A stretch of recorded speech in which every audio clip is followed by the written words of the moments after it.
A língua de sinais brasileira, ela possui uma estrutura própria, que difere de outras línguas de sinais, assim como da língua portuguesa ou qualquer outra língua falada.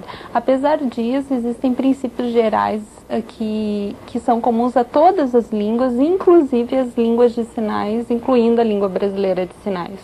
Isso é muito interessante porque mostra, evidencia os princípios da linguagem que são comuns, que são considerados universais. Apesar disso, cada língua tem sua particularidade.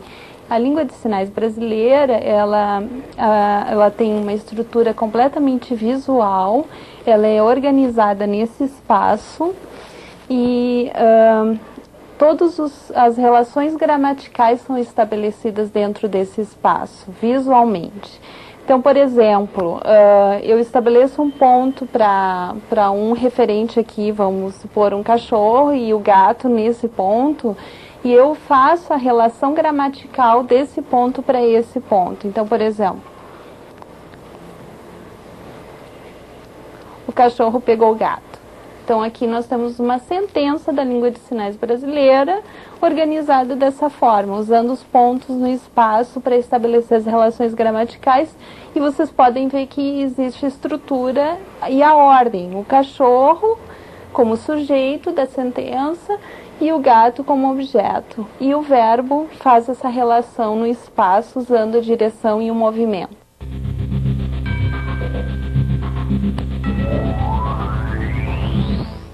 Outro aspecto da estrutura da língua de sinais é a formação de palavra. Se difere um pouco da língua portuguesa, porque a unidade mínima da língua portuguesa é o som e passa a sílaba. Na língua de sinais, são os movimentos, as configurações de mão e o ponto de articulação, o local onde esse sinal vai ser feito. As configurações de mão, eu gostaria de mostrar, envolvem esse conjunto. Além desse esse conjunto, por exemplo, eu posso fazer um sinal diferente, mudando só a configuração de mão. Por exemplo, o sinal de pedra, que envolve essa configuração de mão, ela é feita nesse ponto de articulação, que é o queixo, e se eu fizer com essa configuração de mão, eu mudo o sinal para queijo. A mesma coisa no português seria para pala e bala. A mudança de uma unidade sonora, B e P, muda a palavra. É mais ou menos isso que acontece com as configurações de mão, com as unidades mínimas da língua de sinais. Além das configurações de mão, nós temos os movimentos básicos.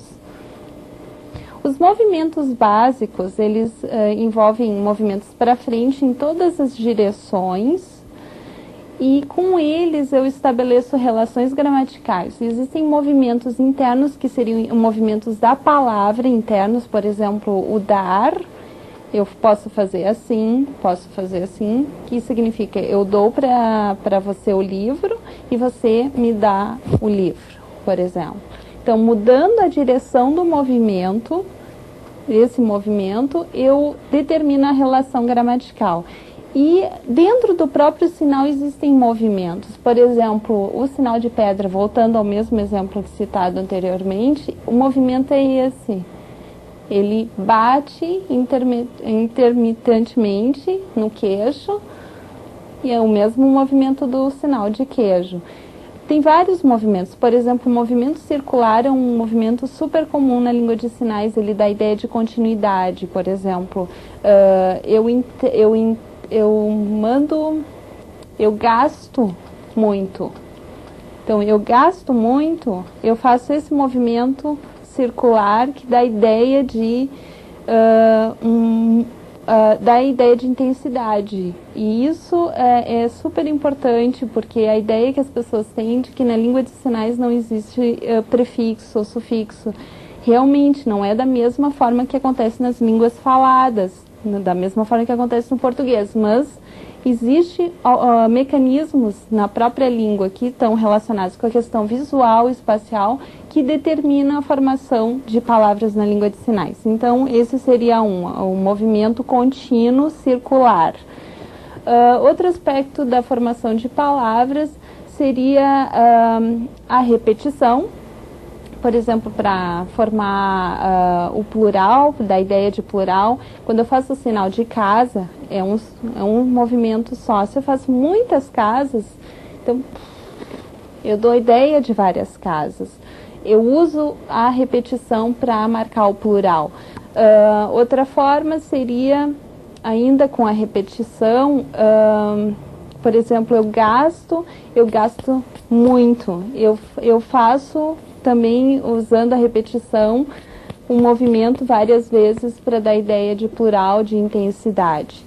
Outro aspecto seria a tensão do sinal. Como é que eu marco na língua de sinais a ideia de alguma coisa que é muito mais do que ela realmente é? Por exemplo, no português a gente tem a ideia de ele é muito bonito, posso dizer bonitão, eu posso dizer muito bonito, usar a palavra muito.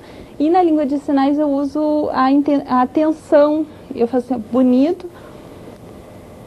Além da intensidade da expressão não manual, que é a face, eu tenho a tensão marcando essa intensidade que eu dou no sinal. E isso é uma coisa gradativa, não é uma palavra bonito, bonitão, como no português. Eu tenho que marcar isso, eu marco isso gradativamente, dependendo de como eu quero adjetivar a coisa.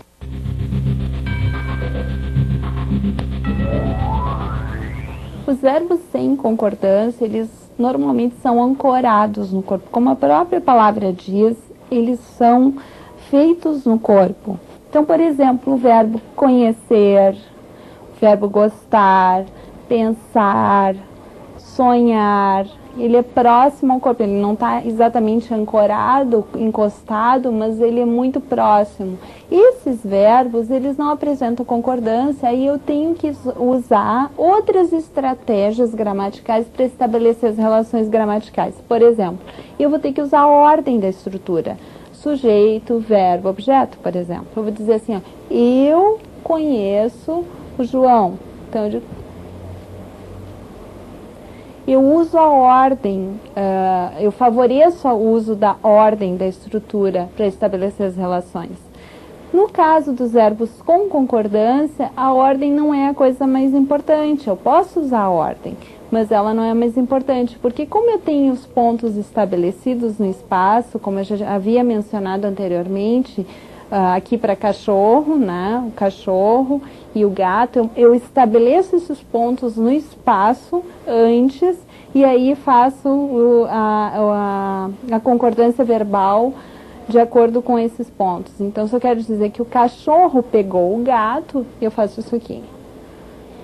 Então, eu poderia dizer o contrário, eu poderia dizer que o gato que pegou o cachorro. Então, isso é possível porque eu estou usando os pontos, a direção nesse verbo pegar é que está sendo o elemento de concordância e estabelecendo a relação gramatical, formando então a estrutura.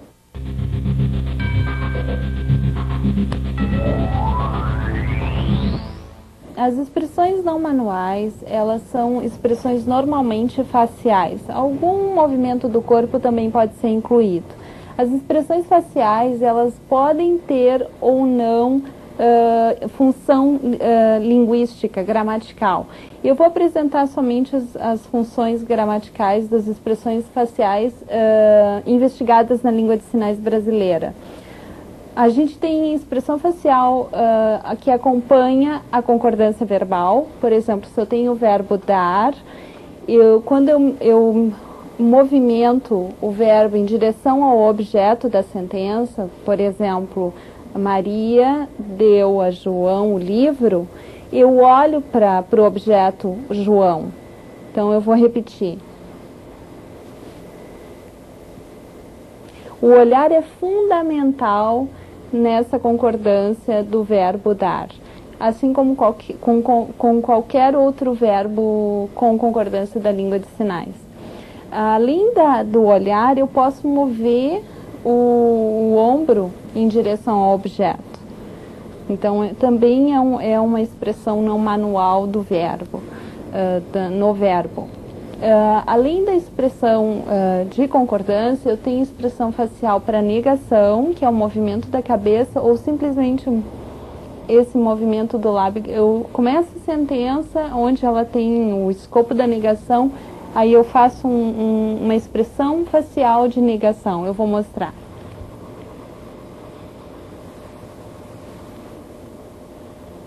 Então eu baixo os lábios levemente e aí movo a cabeça quando eu faço o sinal negativo.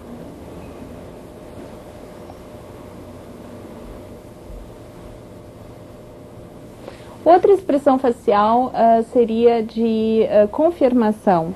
Na língua de sinais brasileira, eu tenho uma estratégia de foco, de colocar em foco alguma informação. Por exemplo, eu digo: eu posso ir à sua casa, eu posso. Esse poder, o verbo poder aqui, ele fica mais enfático.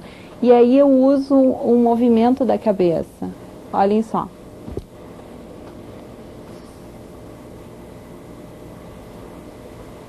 Então, essa é uma expressão facial associada normalmente com foco, com ênfase dada dentro da estrutura da língua. Outro exemplo seria a interrogativa.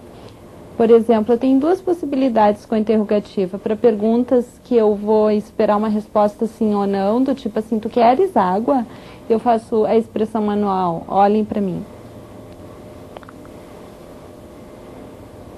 Eu baixo a sobrancelha, baixo a cabeça.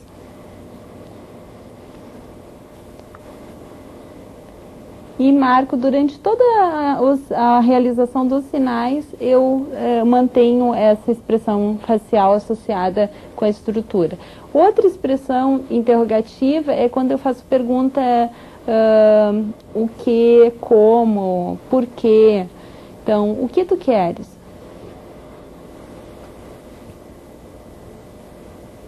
Eu levanto o rosto e levanto a sobrancelha e faço essa expressão facial. É fundamental associar a expressão facial de interrogativa às estruturas interrogativas.